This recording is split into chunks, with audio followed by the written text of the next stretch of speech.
আসসালামু আলাইকুম প্রিয় দর্শক, আপনারা কেমন আছেন? আলহামদুলিল্লাহ, আমি আপনাদের দোয়ায় ভালো আছি। ভাই, পৃথিবী আর পৃথিবীর নাই। আসলে বর্তমানে যে পরিস্থিতি, নিজের লাইফ নিয়ে নিজেই সংকটের ভিতরে পড়ে থাকা লাগে।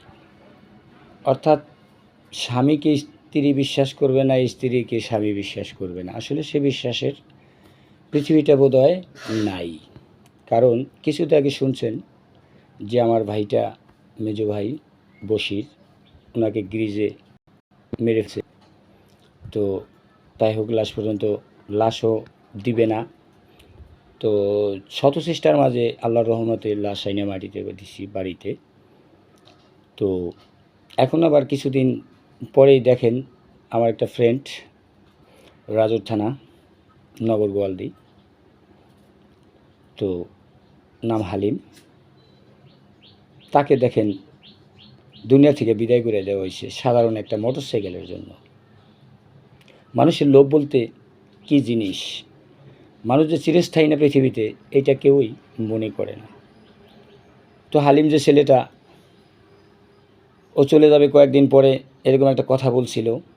এবং কি ও বলছিল যে যাইয়া ও আমাকে একটা হুন্ডা কিনে দিবে, 50,000 টাকা দিবে, যে ভাই আপনি একটা গাড়ি কিনেন, আপনি যে সময় হয়তো সচ্ছল হন সেই সময় আপনি আমার এই টাকাটা দিয়েন। আলহামদুলিল্লাহ। তো সেই ছেলেটা পরের দিনকে সকালবেলা শুনি যে পৃথিবীর থেকে বিদায় হয়ে গেছে।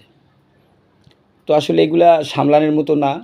আর যার স্বজন হারায় সেই একমাত্র জানে, অন্য আসলে বোঝার মতো ক্ষমতা তার হয় নাই। তো ভাই, আমি এইটাই আপনাদের কাছে আমার আকুল আবেদন থাকবে, যাতে হালিমের যে মৃত্যুটা হয়েছে এটার যেটা সত্য, যেটা তদন্ততে যেটা হয় সেই বিচারটা আমাদের বিশেষ করে রাজুর থানা,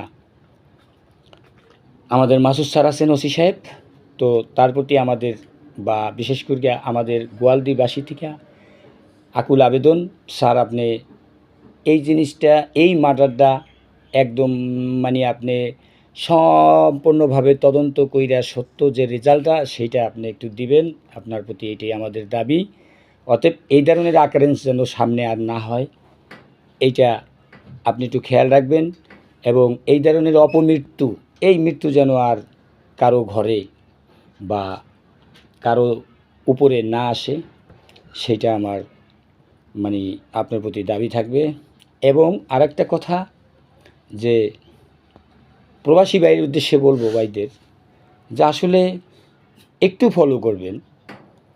আপনার স্ত্রী আছে, অতএব বিদেশে থাইকা যুবক ভাইয়ের আছে, বিয়া শাদি করেন, একটু ব্যাকগ্রাউন্ডটা হাতাইয়া, ব্যাকগ্রাউন্ডটা দেইখা, একটু যাচাই বাছাই কইরা, একটু জাস্টিফাই করে আপনারা বিয়া শাদি করেন, অতএব সম্পর্ক করেন।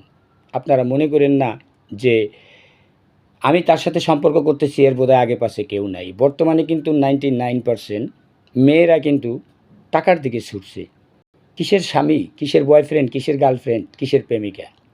যার টাকা আছে তাকে পিছনে তারে বইলা যাইতে, সামনে তার কাছে যাইতে কোনো সময় লাগে না।